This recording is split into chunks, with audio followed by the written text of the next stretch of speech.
ഇനി ഞാൻ പറയുന്ന പോയിന്റ് ശരിക്ക് ചിന്തിച്ചോ. ഇക്രിമ റളിയല്ലാഹു തആല അൻഹു അതാരാ?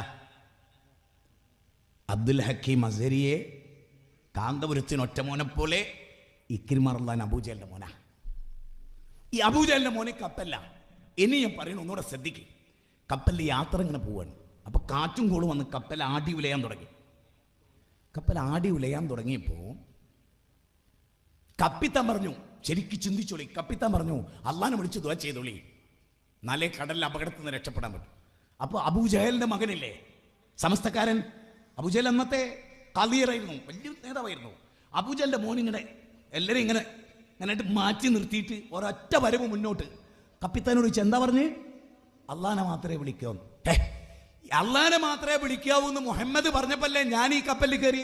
എനിക്ക് ഔലിയാക്കളെ വിളിക്കാൻ വേണ്ടി, അതാണ് ഈ ശരീർ, അതാ പാരമ്പര്യ വിശ്വാസം. എന്നിട്ട് ഇവിടെ വന്നിട്ട് പറയാ അള്ളാനെ വിളിക്കാൻ. അപ്പൊ കപ്പിത്താൻ എന്താ പറയണല്ലോ, വാചക അടിച്ചിട്ടൊന്നും കാര്യമില്ല, ഇവിടെ സമസ്തക്കാരനാണ്, അവിടെ വഹാബികളാണ്. അജ്ജിന് മുമ്പ് ഷാഫി മദ്ഹബ് ഹനഫി മദ്ഹബ് ആകുന്ന പോലെ ഇവരാണ് സമസ്തന്റെ വിശ്വാസപ്രകാരം കടലിന് അള്ളാഹ് രക്ഷപ്പെടുത്തൂല, വഹാബികളെ വിശ്വാസം സ്വീകരിച്ചാൽ രക്ഷപ്പെടാന്ന്. ഇനിയും നിങ്ങൾക്ക് നേരം വെളുക്കണില്ലേ? നിലത്ത് കിടന്ന ഉരുണ്ടുകളാ. പന്നൂരത്തെ ജനങ്ങളെ നിലത്ത് കിടന്നിട്ട് ഉരുണ്ടുകളാ. കാരണം തലച്ചോറ് ഇനി വർക്ക് ചെയ്യുന്നില്ലേ? ഇക്കോലത്തിൽ നിങ്ങൾ വർക്ക് ചെയ്യിപ്പിക്കാൻ വേറൊരു പ്രഭാഷണം പറഞ്ഞ് ചിലപ്പോൾ നടന്നുകൊള്ളുന്നില്ല. ഞാൻ എൻ്റെ ചിന്തയുടെ മാക്സിമം ഞാൻ ഈ ജനതയ്ക്ക് വേണ്ടി ഉപയോഗിക്കാറുണ്ട്. എൻ്റെ റബ്ബിനോട് എൻ്റെ ബുദ്ധിയെ പറ്റി ചോദിക്കും, എനിക്കൊരു അഭിപ്രായ പ്രശ്നമില്ല. അത് മാക്സിമമാണ് റബ്ബിന് വേണ്ടി, നാഥന് വേണ്ടി. നിങ്ങൾ ചിന്തിക്ക്. എന്നിട്ട് അബൂജഹലിന്റെ മകൻ ഇക്രിമ പറയുന്നൊരു വാക്കുണ്ട്, അതാണ് നമ്മുടെ പോയിന്റ്. ഇക്രിമ എന്താ പറയുന്നത് അറിയോ? മുഹമ്മദ് നബി സല്ലല്ലാഹു അലൈഹി വസല്ലം വിളിച്ചാൽ, അള്ളാഹനെ വിളിച്ചാലേ ഈ പ്രതിസന്ധിയിൽ നിന്ന് കടലിൽ നിന്ന് രക്ഷപ്പെടുത്താൻ കഴിയുമെങ്കിൽ കരയിലും ആ റബ്ബിനെ നമ്മളെ രക്ഷപ്പെടുത്താൻ കഴിയും. കരയിലും ആ റബ്ബിനെ നമ്മളെ രക്ഷപ്പെടുത്താൻ കഴിയും. എന്നിട്ട് ഇക്രിമ പറയുന്നത് എന്താണ്? ഞാൻ എങ്ങാനും കരയിലേക്ക് രക്ഷപ്പെട്ട് ചെന്നാൽ ഇനി ഞാൻ ഇബ്രാഹിം നബിയെ വിളിക്കില്ല, ഇനി ഇസ്മായിൽ നബിയെ വിളിക്കില്ല, ഇനി ലാത്തയെ ഉസ്സയെ മനാത്തയെ വദ്ദിനെ സുവാഹിനെ യഹൂസിനെ യഹൂക്കിനെ മറിയം ബീവിയെ വസിയ ബീവിയെ ഒരു ബീവിയെയും ഞാൻ വിളിക്കില്ല എന്റെ റബ്ബിനെ അല്ലാതെ. അവിടെ ഒന്നും അവസാനിച്ചില്ല.